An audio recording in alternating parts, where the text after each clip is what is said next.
Bonjour à toutes, aujourd'hui on se retrouve dans cette nouvelle vidéo où je vais vous raconter tout simplement le récit de mon accouchement qui s'est passé avec une péridurale mais sans instrument.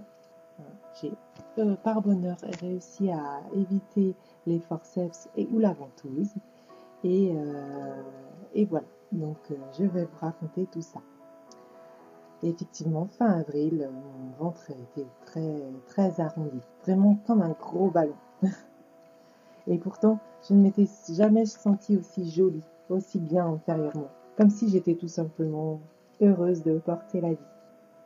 En pleine période de confinement, pourtant, mon mari a été pour le coup très présent du fait de son chômage partiel. Ceci m'a vraiment permis de me sentir moins seule et de profiter à fond de la fin de ma grossesse. Vous allez voir, votre homme est votre meilleur allié pendant cette aventure. C'est clairement votre épaule, votre soutien. Alors racontez-lui tout. Partagez tout avec lui. Et vous ne vous sentirez que mieux. La fin de ma grossesse s'est marquée par une jolie séance photo ensoleillée. Je vous recommande vraiment cette super idée de faire cette séance avec votre conjoint, un super téléphone ou un super appareil photo. Surtout à la toute fin. Rien de plus beau qu'un ventre au pleuron. Puis le temps s'est assombri et est arrivé un temps orageux. On dit que ça déclenche les accouchements, avec la différence de pression atmosphérique. Ce fut le cas avec moi, car la poche des os s'est fissurée. Un beau matin. Et ne sachant que faire, j'ai tout simplement appelé la maternité. Et hop, l'aventure était lancée. Ils doivent tout d'abord examiner ce liquide et s'il s'agit de liquide amniotique, je reste en observation 24 heures. Et si rien, tadadadam, déclenchement le lendemain matin à 10 heures. Bien sûr, j'en étais certaine, il s'agissait de liquide amniotique. Mon mari a donc pu me rejoindre en salle d'observation avec son beau masque, avec toutes mes affaires et celles de bébé. Et une sage-femme nous a tout simplement installés dans une chambre à part, en observation, avec un monitoring pour écouter bébé. Pendant que mon mari remplissait tout simplement les papiers d'acceptation de règles de confinement. De confinement en chambre, de confinement pendant tout le séjour, toute la durée du séjour, et bien sûr, port du masque obligatoire en présence de personnel. De là, nous sommes allés rejoindre une chambre. Et le truc cool, c'est que nous avions le choix entre deux chambres. Et nous avons choisi celle avec vue sur la verdure, pour un côté paisible et reposant. C'est important dans ce contexte. L'autre donnait face à des immeubles, j'ai envie de dire, ouf. Et voilà, nous étions dans l'attente d'un travail qui débute, mais que nini. Et toute l'après-midi, j'étais sous monito, sous antibiotiques, pour éviter une éventuelle infection.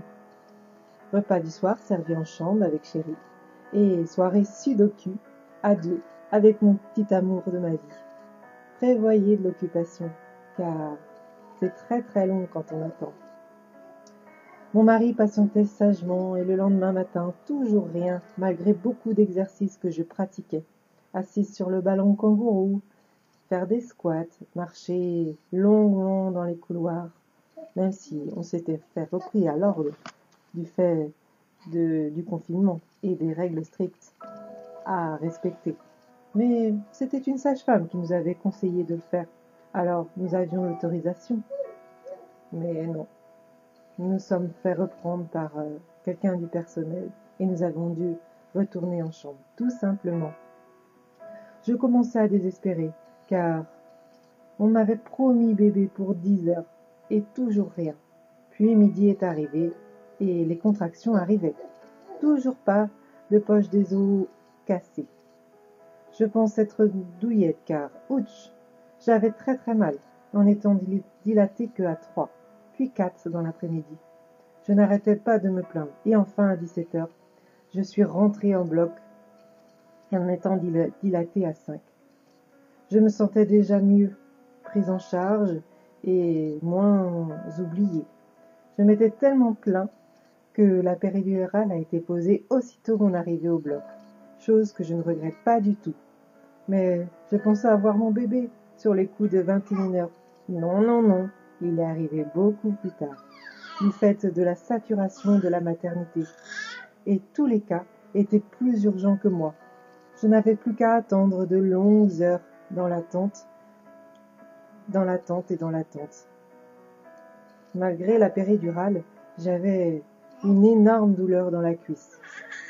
Peut-être que le produit avait mal diffusé. Il n'était diffusé que pleinement que d'un côté et l'autre, non. Heureusement, mon mari me passait sans cesse sa main sur sa cuisse et me massait pour me soulager. Dans la nuit, ils m'ont enfin percé la poche des os pour accélérer le travail. Mon mari ne fermait pas l'œil, alors que la salle était très très triste. Une pendule au mur, des appareils de monitoring, moi et son vieux fauteuil. 7, 9, 10, me voilà enfin prête à accoucher, mais toujours dans l'attente. Un cas encore plus urgent que moi a été prévu. Et oui, un bébé avec le cœur qui n'était pas à un battement normal. J'ai bien compris que la sage-femme devait s'absenter à nouveau. Et moi, j'étais à nouveau dans l'attente et dans la douleur. Et oui, c'est comme ça. Il y a des choses qu'on ne maîtrise pas. Me voilà enfin prête à accoucher. Et la sage-femme de retour. Mais bébé était encore très très capricieux. Elle avait tout simplement bloqué la tête dans le bassin. Mais on a essayé de pousser et de pousser. Grâce à mes efforts et aux encouragements de mon mari, j'ai, par chance, par grande chance, réussi à accoucher en évitant les instruments. Et bien sûr, sans masque pour moi. C'était tout simplement impensable. D'ailleurs, je ne l'ai pas du tout mis en arrivant dans la salle d'opération, et personne ne m'a fait une remarque pour cela. Je trouve cela normal d'accoucher sans masque, et je n'aurais pas réussi à échapper aux instruments en fournissant suffisamment d'efforts pour accoucher sans instruments, sans forceps, sans ventouse. Bébé était arrivé. On me l'a tout simplement posé dans mes bras, et j'ai crié « Mon ange, mon amour !» Bébé n'a même pas pleuré. Juste des petits cris, très très féminins, puis on m'a montré le sexe, et j'ai tout simplement découvert que c'était une fille.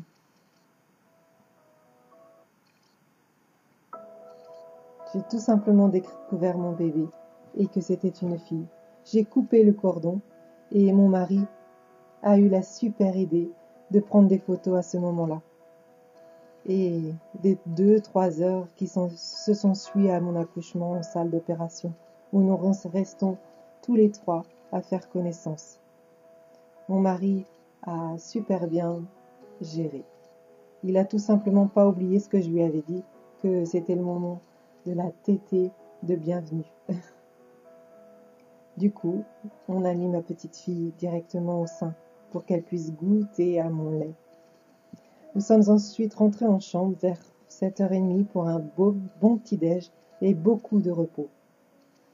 Pas de visite pendant mon séjour, mais ce fut un séjour calme et qui est passé si vite. Nous étions en intimité, à 3, et c'est peut-être mieux ainsi.